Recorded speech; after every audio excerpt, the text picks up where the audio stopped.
The Obina mansion stood like a monument to power, a masterpiece of modern Nigerian luxury, polished marble floors that gleamed like mirrors, towering glass windows draped in silk curtains, golden lights spilling from chandeliers shaped like royal crowns. Every corner whispered wealth. But in that grand house, where money spoke louder than emotions, Ogechi was invisible. She moved quietly through the corridors, her footsteps soft, her presence almost ghost-like. At just 19, she had learned something most people took years to understand. In the house of the rich, not everyone is seen as human. Some are just service. Clean the dining hall before Madam returns. Don't touch that. That's imported. Ogechi, faster, faster. The voices came like commands, not requests. And she obeyed, always. A different kind of attention. But there was one person who didn't treat her like she was invisible. Obina, the only son of the house, young, charismatic, educated abroad, the heir to a vast empire, and dangerously kind. At first, Ogechi thought it was a mistake. "Good morning, Ogechi," he would say. She would look behind her, confused. "Me, sir?" He would smile. "Yes, you. Who else is standing there looking like she wants to run away?" She would quickly bow her head. "Good morning, sir." But Obina didn't stop there. He noticed things, small things. "You always skip lunch. Why?" "I'm not hungry, sir." "That is not true." Another day. "Why do you always hum when you sweep?" Ogechi froze. "You heard that?" Obina chuckled. "The whole house heard that. You sing like someone who belongs on a stage, not hiding in corners." For the first time in a long while, Ogechi smiled. A line they shouldn't cross. Days turned into weeks. Weeks turned into something dangerous. What started as kindness slowly became closeness. Conversations in quiet corners. Shared laughter in the garden when no one was watching. Moments that felt too warm, too real, too forbidden. One evening, under the soft glow of the garden lights, Obina said something that changed everything. "You deserve more than this life, Ogechi." She shook her head. "This is the only life I know." "No," he said firmly. "It's the only life they allowed you to know." She looked at him, her heart racing. "Sir, please, don't say things like that." "Then what should I say?" he asked gently. "That you should keep suffering in silence?" Tears filled her eyes. "People like me don't dream, sir. It's dangerous." Obina stepped closer. "Then I'll dream for you." That was the moment. The line blurred, and neither of them stepped back. Love, or something like it. What they had was real, at least to Ogechi. To her, Obina wasn't just a rich man. He was the first person who saw her, who listened, who cared. But love in a house built on status is a dangerous thing. One night, when the house was unusually quiet, everything changed. The air was heavy with emotions neither of them fully understood. Promises were made. Feelings took control. And in that moment, they crossed a line they could never uncross. The storm arrives. Secrets don't stay hidden forever, especially not in a house where eyes are always watching. It started with whispers, then suspicious glances, then an explosion. "What nonsense is this?" Madam's voice thundered through the mansion. Ogechi stood trembling in the center of the living room, surrounded by cold, judging eyes. Obina stood beside her, trying to speak. "Mother, please." "Silence," his father snapped. His voice was calm, but deadly. "You brought disgrace into this house." "It's not like that," Obina argued. "I care about her." His mother laughed bitterly. "Care for a maid?" Ogechi's heart shattered. She opened her mouth to speak, but no words came out. The cruel decision. They didn't shout anymore. They didn't need to. The decision was already made. Ogechi was called into a private room. The door closed behind her. Obina's parents sat across from her like judges. "You will leave this house," his father said coldly. "Immediately." Tears rolled down her cheeks. "Please, I have nowhere to go." "That is not our concern." His mother leaned forward, her voice sharp like a blade. "And whatever mistake you think happened between you and my son." She paused. "It ends here." Ogechi's hands trembled. She wanted to speak, to explain, to beg, but fear held her hostage. Then came the final blow. "If you value your love," his father said quietly, "you will disappear. Completely." Silence. Heavy. Terrifying. A lonely departure that night. Ogechi packed her few belongings. No goodbye. No justice. No protection. Just pain. As she stepped out of the grand mansion, she turned back one last time. The lights still shone brightly, as if nothing had happened, as if she had never existed. Tears streamed down her face. She placed a hand on her stomach, unaware that her life had already changed forever, and whispered softly, "I don't even know where I'm going." The gates closed behind her, and just like that, Ogechi disappeared into the night. But the world has a way of bringing hidden truths back to light, and somewhere in that uncertain future, a child would be born, who would change everything. The road stretched endlessly before her. Dust clung to Ogechi's feet, her wrapper tied tightly around her waist, a small bag hanging loosely from her shoulder, the only proof that she once existed somewhere. The night had swallowed her. No direction, no destination, just pain, and the sound of her own breathing. A journey without a map. At first, she walked with purpose. "I will go back home," she told herself. "My parents, they will understand." She held on to that hope like a lifeline. But as the sun rose and burned against her skin, and her legs began to tremble from exhaustion, doubt slowly crept in. "What will I tell them?" She paused by the roadside, her chest rising and falling heavily. That I lost my job? That I failed? Her hand instinctively moved to her stomach. Still flat, still silent. But something inside her whispered, "You are not alone anymore." She swallowed hard. "No, they are my parents," she whispered. "They will not abandon me." So she kept walking. The door that closed. By the time she reached her village, the sky had turned a dull orange. Children ran around playing. Women gathered in small groups, gossiping. Men sat under trees, discussing life like kings of nothing. Everything looked the same, but Ogechi felt like a stranger. As she approached her family house, her steps slowed. Her heart pounded loudly. Then she saw her mother. Relief flooded her. "Mama," she called, rushing forward. Her mother turned. For a brief moment there was recognition, then confusion, then something colder. "Ogechi?" Her voice wasn't warm, it wasn't welcoming, it was cautious. Ogechi didn't notice. She ran into her arms. "I came back, Mama. Her mother pulled away. Something was wrong, very wrong. "Truth comes out." "What happened?" her mother asked sharply. Ogechi hesitated. I lost my job." Her mother narrowed her eyes. "That is not all." Silence. Heavy. Dangerous. "Ogechi," her father's voice came from behind. He stepped forward, his face stern. "Look at me." She did, and broke. Tears streamed down her face. "I didn't mean for it to happen," she whispered. "I didn't plan it." Her mother's expression darkened. "What didn't you plan?" Ogechi's lips trembled. Then finally, "I am pregnant."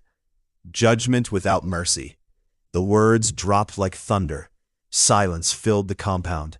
Then, a slap. Sharp, sudden. Ogechi staggered backward, her cheek burning. "You have brought shame to this house," her mother screamed. "Mama, please." "Who is responsible?" her father demanded. She hesitated. She wanted to say his name, to explain everything, but fear stopped her. Her father's eyes hardened. "So you don't even know the man?" "That is not true," she cried. Enough," her mother snapped. Neighbors had started gathering. Whispers filled the air. "Is that not Ogechi? She came back pregnant? What a disgrace." Ogechi's heart shattered, piece by piece. Cast out again. Her father pointed toward the road. "You will not bring this shame into my house, please. I have nowhere else to go." "That is your problem." Her mother turned her back.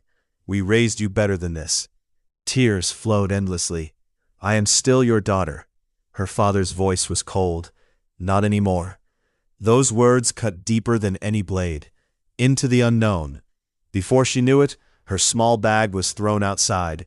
Then, The door slammed shut. Ogechi stood there, alone, again.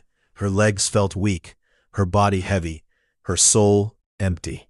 She slowly sank to the ground, crying uncontrollably. "Where do I go now?" she whispered. No answer came. Only the sound of people watching, judging, whispering. A long walk into fate. As night approached once again, Ogechi forced herself to stand. "I cannot stay here," she said weakly. So she walked. No tears left, no strength, just survival. The road led her far away from everything she had ever known. Villages passed, faces blurred, time lost meaning, until finally her body gave up. The woman in the forest. She collapsed near the edge of a thick forest, breathing heavily, vision fading. "This is how it ends," she whispered. Then, a voice, old, firm. "You are not allowed to die here." Ogechi's eyes fluttered open. Standing above her was an elderly woman. Wrinkled skin, sharp eyes, a presence that felt powerful. I didn't choose to die," Ogechi whispered weakly. The woman clicked her tongue. "Life does not care about your choices. It only cares if you are strong enough to continue." She bent down and examined her. Then her eyes moved to Ogechi's stomach. She paused. Without another word, she lifted her surprisingly strong arms. "Come," she said. "The forest has already accepted you." A new beginning in the wild. Ogechi woke up hours later in a small hut. The smell of herbs filled the air. Strange leaves hung from the ceiling. Clay pots lined the walls. Everything felt unfamiliar, but safe. The old woman sat beside her. "You are lucky," she said. "Not many survive the road you walked." Ogechi swallowed. "Why? Did you help me?" The woman looked at her for a long moment, then said quietly, "Because the child you carry is not ordinary." Ogechi's eyes widened. "What do you mean?" The woman smiled faintly. "You will understand in time. Rejected by blood, but chosen by fate." And somewhere in the silence of the forest, a new story had begun. The forest did not sleep. It breathed. It whispered. It watched. And slowly it began to accept Ogechi. A life rebuilt from nothing. Days turned into weeks. Weeks into months. The pain of rejection still lingered in Ogechi's heart, but survival left no room for sorrow. The old woman, whom everyone simply called Grandma Neka, was no ordinary villager. She was a herbalist, a healer, a woman who understood the language of the earth. "Every plant has a voice," she would say, grinding herbs with steady hands. "You just need to learn how to listen." At first, Ogechi struggled. The forest was overwhelming, too quiet at night, too loud during the day. Every rustle made her jump, every shadow looked like danger. But Grandma Neka was patient. "You are not in the city anymore," she said one morning. "Here, fear will only make you weak, and weakness the forest does not respect." So Ogechi learned how to fetch water from the stream without slipping, how to identify safe plants from poisonous ones, how to cook with firewood, how to survive. And slowly, she stopped feeling like a victim. The weight of the unseen future. But one thing never left her mind. The child. Her child. Every night she would sit outside the hut, staring at the sky, her hands resting gently on her growing belly. "What kind of life am I bringing you into?" she would whisper. Sometimes tears would fall, other times silence. Grandma Neka noticed. One evening she sat beside her. "You are afraid," the old woman said. Ogechi nodded. "I have nothing, no family, no future. How do I raise a child like this?" Grandma Neka smiled softly. "You think you have nothing?" She pointed around them. "The forest feeds you." She tapped Ogechi's chest lightly. "And strength lives inside you." Then she placed a hand on her belly. "And this child will not come empty." Ogechi looked at her, confused. "You keep saying that. What do you mean?" The old woman's eyes glimmered mysteriously. "Some children are born into wealth," she paused. "Others are born to create it." The night that changed everything. It happened sooner than expected. One stormy night, thunder roared across the sky, lightning tearing through the darkness like a warning from the heavens. Ogechi screamed. The pain came suddenly, sharp, unforgiving. "Grandma!" she cried out. Within seconds, the old woman was by her side. "It is time," she said calmly. Rain poured heavily outside, as if the world itself was holding its breath. Inside the small hut, the air was thick with tension. "Breathe," Grandma Neka instructed. "I can't," Ogechi cried. "It hurts too much." "You can," the old woman said firmly. "Women stronger than you have done this, and so will you." The pain intensified, wave after wave. Ogechi screamed, cried, held on to anything she could. And then, a final push. A cry pierced the storm. A baby's cry. "A child is born." Silence followed. Then, soft laughter. "It's a boy," Grandma Neka said, wrapping the child carefully. Ogechi lay there, exhausted, tears streaming down her face. "My son." The old woman placed the baby in her arms. The moment their eyes met, something shifted. A connection, deep, unbreakable. Ogechi smiled weakly. "David," she whispered. "That will be his name." Signs of something different. From the very beginning, David was not like other children. He was strong, unusually strong. At just a few months old, his grip was firm. At 1 year, he walked without fear. At 2, he ran through the forest like he belonged to it. By 3, he had already started asking questions that made even Grandma Neka pause. Why do some plants heal and others kill? Why do animals run from me, but not from you? Why do people lie? Ogechi would often shake her head. This child. But Grandma Neka would just smile. "I told you, he is not ordinary." The boy who feared nothing. By the age of 5, David had made the forest his playground. Snakes? They mind their business, I mind mine. Wild animals? If you look them in the eye, they respect you. Darkness? Darkness is just light sleeping. His confidence was questionable, his bravery undeniable. One day, Ogechi caught him returning home with a small animal slung over his shoulder. Her eyes nearly fell out. "David!" He froze, then smiled sheepishly. "Welcome, Mama. Where did you get that?" "I hunted it." "You what?" "I hunted it," he repeated proudly, like a professional. "You are 5."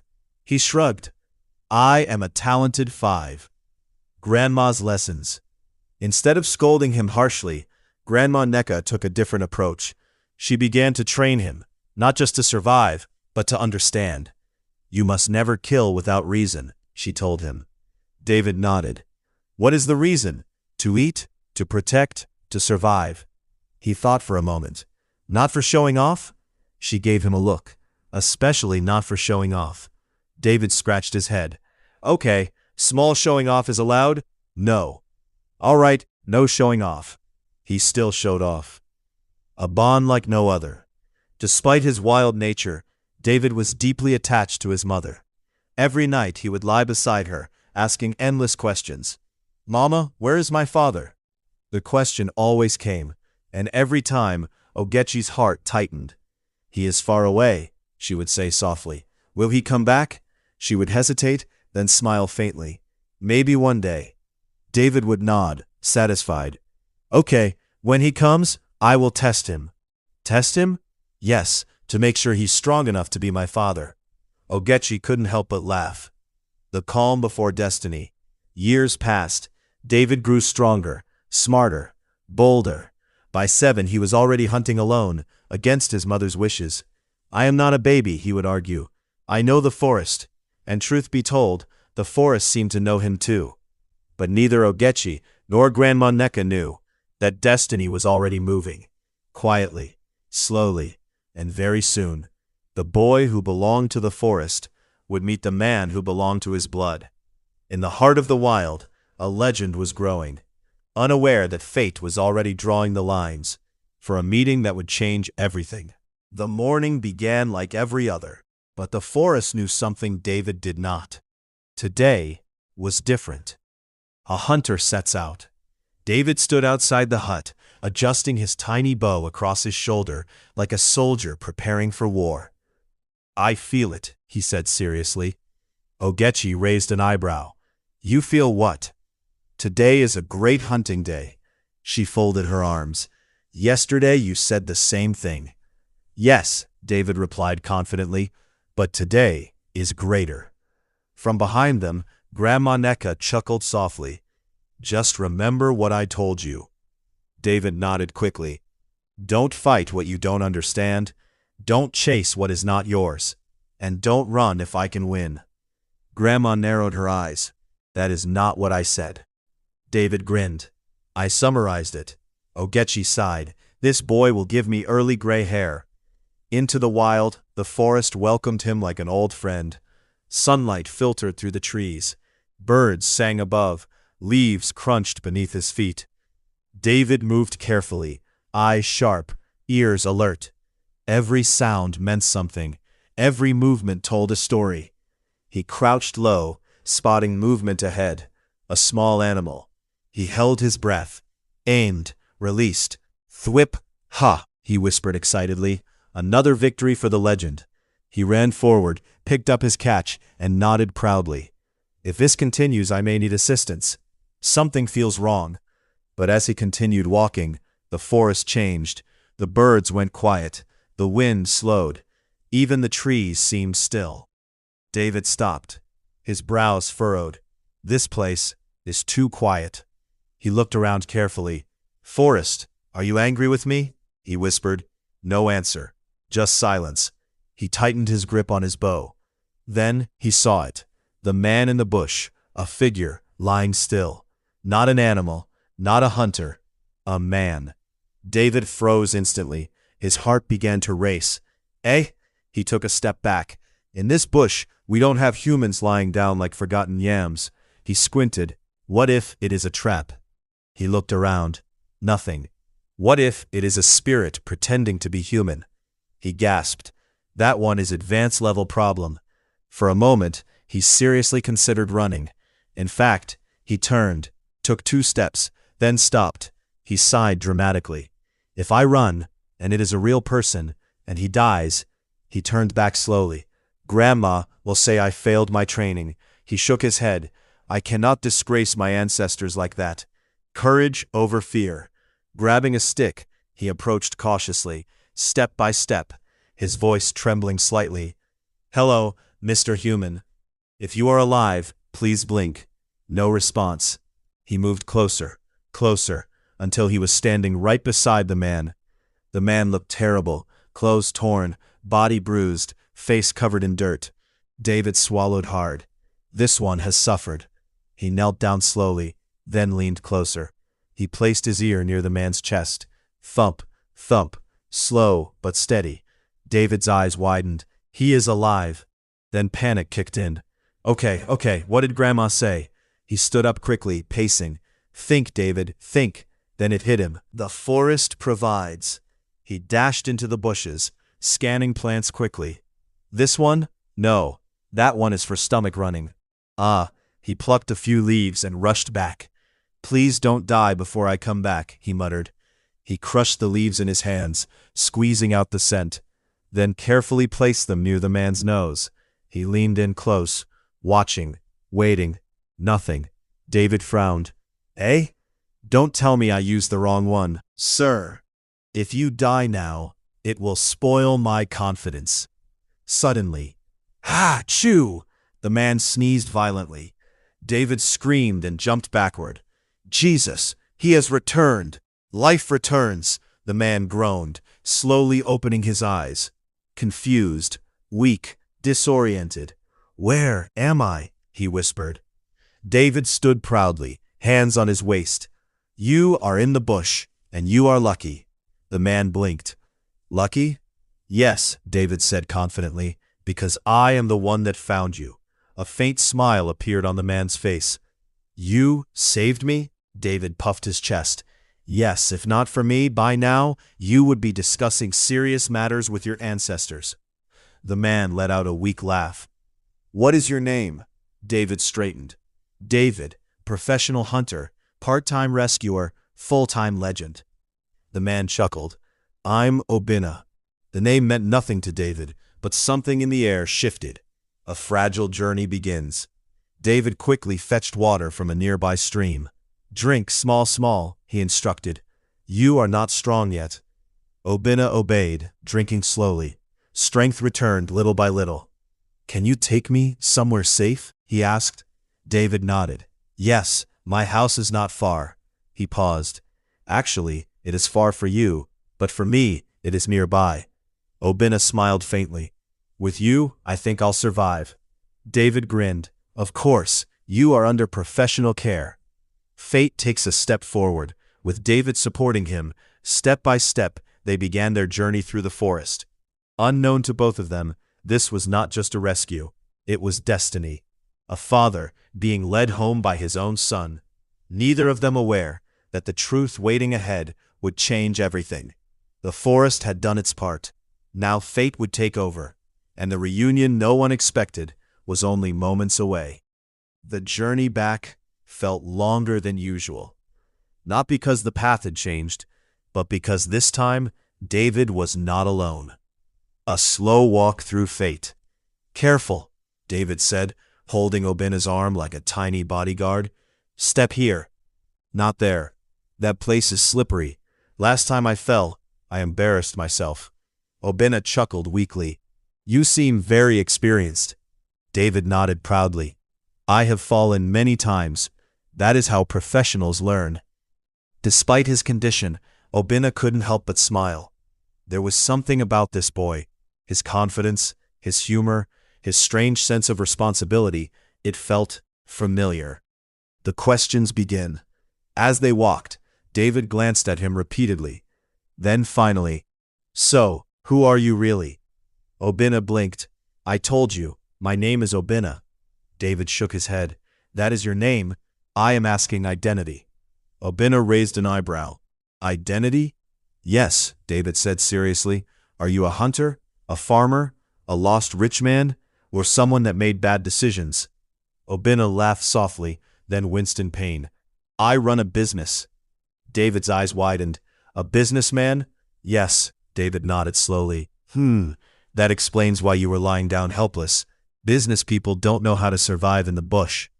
Obina burst into laughter again. You might be right. The hut in the forest. Finally, the small hut came into view. Smoke rose gently from the cooking fire. Herbs hung around the entrance like silent guardians. David pointed proudly. That is my house. Obina looked at it. Simple, humble, hidden deep within the forest, a place far removed from the world he knew. Yet, something about it felt peaceful. Home, David added softly. A mother's instinct. Inside, Ogechi was stirring a pot when she felt it, a strange uneasiness, like the air had shifted. She turned toward the entrance, just as David's voice rang out. Mama, I brought a human being. Ogechi frowned. You brought what? She stepped outside and froze. The spoon fell from her hand, her breath caught, her world stopped. Obina? Shock and silence. Obina lifted his head slowly. Their eyes met. 7 years, collapsed into a single moment. Ogechi, the name escaped his lips like something sacred. David looked between them, confused. Wait, you people know yourselves? Neither answered. They couldn't. Too many emotions, too many memories, too much pain. The past returns. Ogechi stepped forward slowly, her hands trembling. What are you doing here? She asked, her voice barely steady.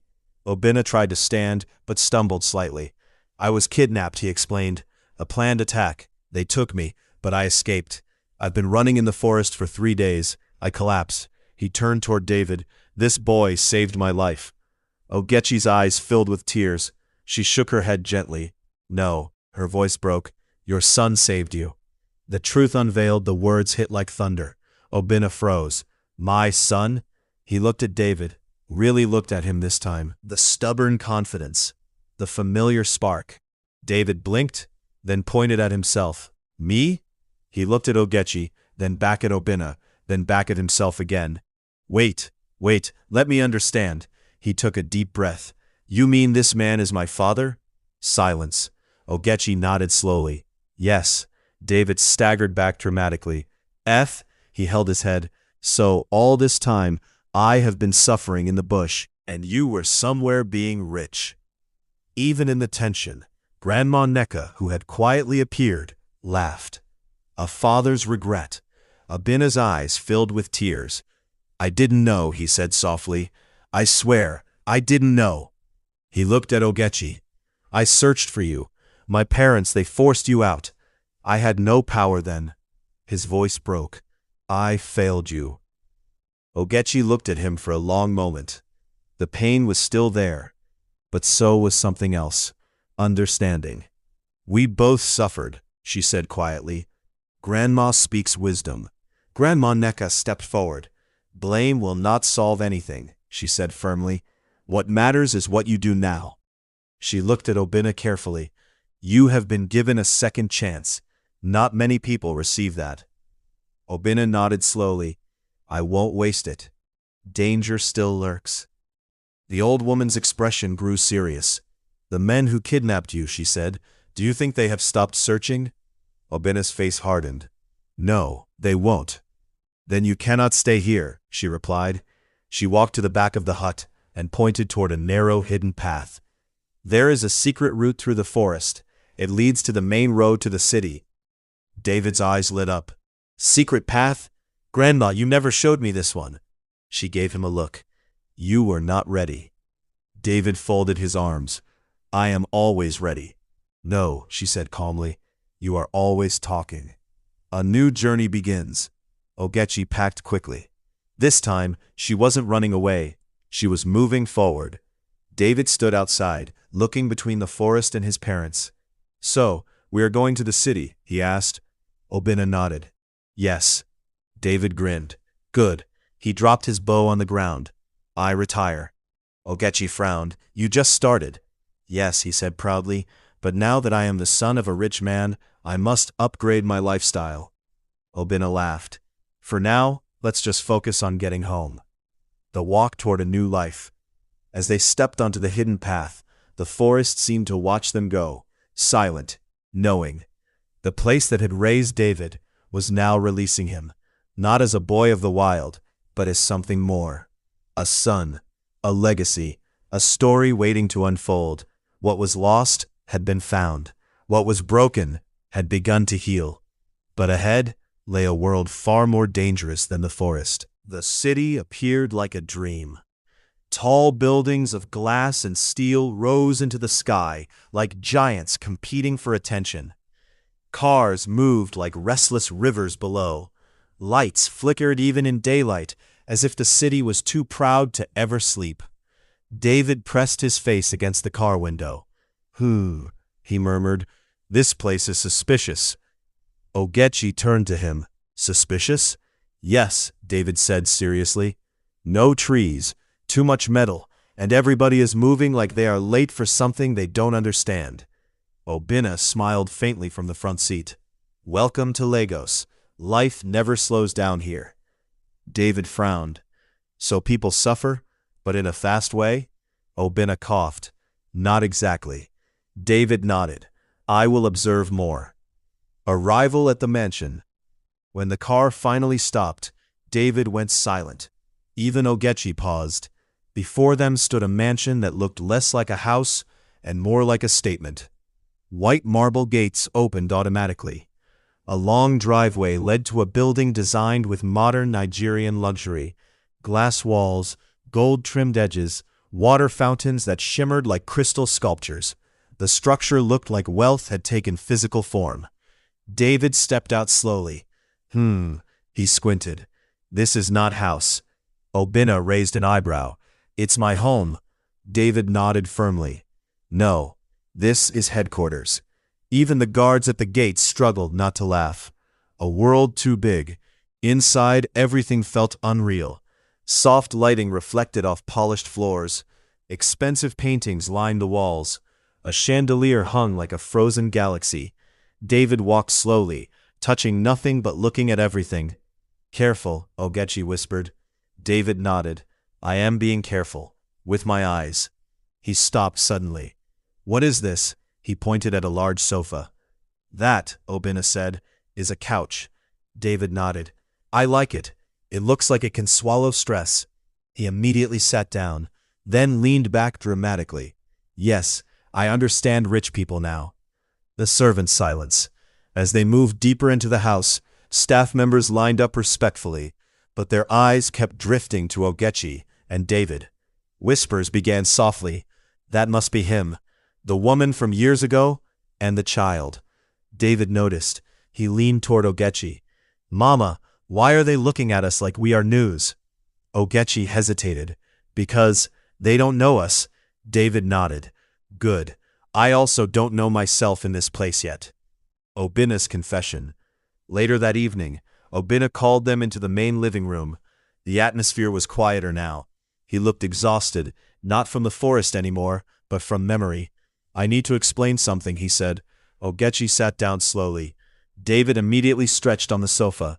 I am listening, partially lying down. Obina ignored that. My parents were powerful, too powerful. When they found out about us, they didn't just reject you. He paused. They erased you. Ogechi's hands tightened. I remember. Obina shook his head. You don't know everything. They threatened me too.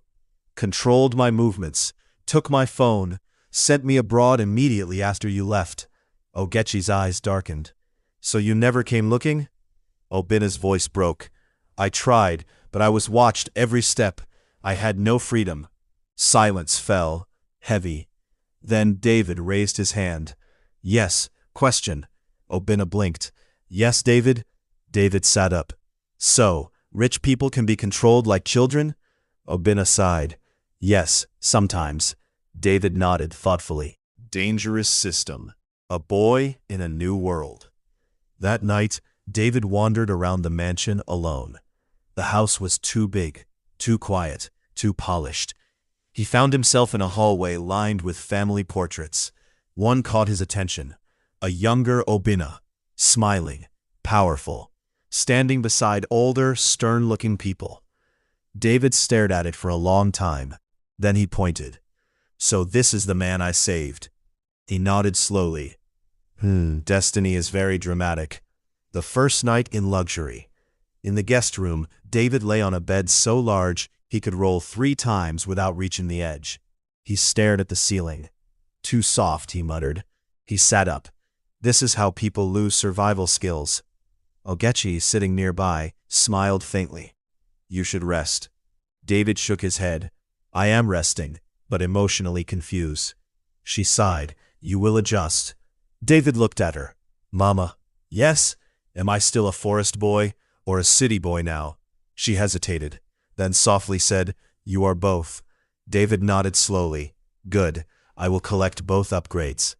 A shadow watching outside the mansion gates, far beyond the lights of comfort and luxury. A black car parked silently. Inside, a man spoke into a phone. He is alive, the voice said.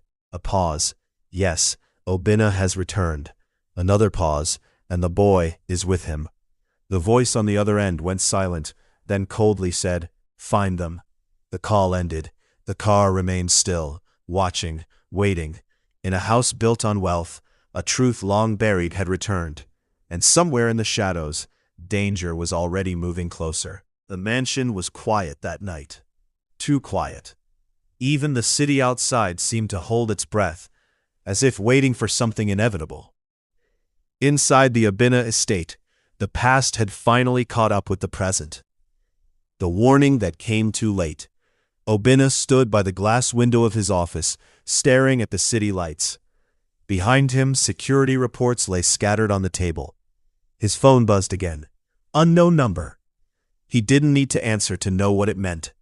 They've found us, he muttered. A knock came at the door. Ogechi entered slowly, holding David's hand. What is happening? She asked. Obina turned. His face was calm but heavy. The people who kidnapped me, they are not done. David frowned. Again with problems, he said. I just arrived. Can't I enjoy 1 week of wealth first? Even in tension, Obina almost smiled. I'm sorry, David. David crossed his arms. I accept apology, but I still expect safety upgrade. The night everything collapsed. It happened just after midnight. Lights flickered, then went out. Silence broke into chaos. Alarms screamed through the mansion. Guards rushed. Voices shouted outside. "They're here!" Ogechi pulled David close instantly. "Stay behind me," she whispered. David shook his head. "No, I stay beside you. I am family now." Before anyone could respond, the main doors exploded open. Men in black stormed in. The past returns in violence. Obinna stepped forward. "Stop," he shouted. "You don't need to do this." A man stepped out from the shadows. Cold eyes, familiar presence. "You escaped once," the man said. "You won't escape again." Obinna's expression hardened. "I know why you did this. My father sent you, didn't he?" Silence. That was answer enough. Ogechi trembled slightly. David whispered, "So this is the enemy package you people brought from your past?" Obinna turned to him. "Stay behind me, David." But David didn't move. Instead, he looked at the intruders calmly. He said, "So you people are the reason my childhood was peaceful but complicated." One of the men raised a weapon. "Step aside, boy." David tilted his head. "I cannot step aside. I just upgraded from forest to mansion. I am still testing the system." The boy who refused fear. The tension rose. Then suddenly, David moved. Fast, unexpected. He kicked a nearby decorative stand, sending it crashing into the attacker's hand. The weapon dropped. Guards regained control. Chaos erupted. Ogechi gasped. "David," but he was already moving through the confusion, alert, focused, like the forest had followed him into the city. Obinna shouted orders to security. The mansion became a battlefield of truth and betrayal. The final confrontation. At the center of it all, Obinna faced the man who led the attack. "You don't have to do this," Obinna said again. The man laughed bitterly. "You were supposed to be controlled. Your father's empire is not for weakness." Obinna stepped closer. "I am not weak because I chose love." A shot rang out. Silence followed. Ogechi screamed. But Obinna stood. The shot had missed, blocked by a security shield at the last second. David frowned. That was almost a tragedy episode. The truth that ends it all. Security finally overpowered the attackers. The leader was restrained, but before being taken away, he spoke one last time. "You think this ends here?" he said coldly. "The Obinna Empire was built on lies, and lies always return." Then he was dragged out. Silence returned. After the storm, morning came slowly. The mansion looked different, not damaged by destruction, but changed by truth. Obinna sat with Ogechi and David in the living room. No titles, no distance, just family. Obinna sighed. "Everything I thought I knew about my life was controlled." Ogechi nodded quietly. "But not everything was a lie." She looked at David. "Some things survived all of it." David stretched on the couch. "I am one of those things." Obinna smiled. "Yes, you are." A new beginning. Weeks later, the estate was rebuilt stronger, security improved, but more importantly, peace slowly returned. Obinna cut ties with the corrupt parts of his family empire and rebuilt it on his own terms. He chose transparency, he chose family, he chose Ogechi, and above all, he chose David, the boy who changed everything. One evening, David stood on the balcony overlooking the city. The same city he once called suspicious. Now, it felt different. Ogechi walked up beside him. "What are you thinking?" she asked softly. David folded his arms. "I am thinking that I started life in a forest." She smiled. "And now?" David looked at the glowing city. "Now I live in a place where my father is rich, my mother is strong, and I am still me." He turned to her, but upgraded. Ogechi laughed. Obinna joined them moments later, placing a hand on David's shoulder. "You saved my life," he said softly. David shrugged. "I know." Obinna smiled. "But more than that, you saved our family." David nodded proudly. "Good, because I was not planning to return the upgrade." Final scene. That night, the three of them stood together, looking over the city lights.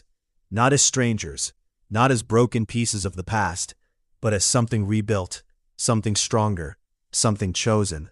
And far away, the forest remained silent.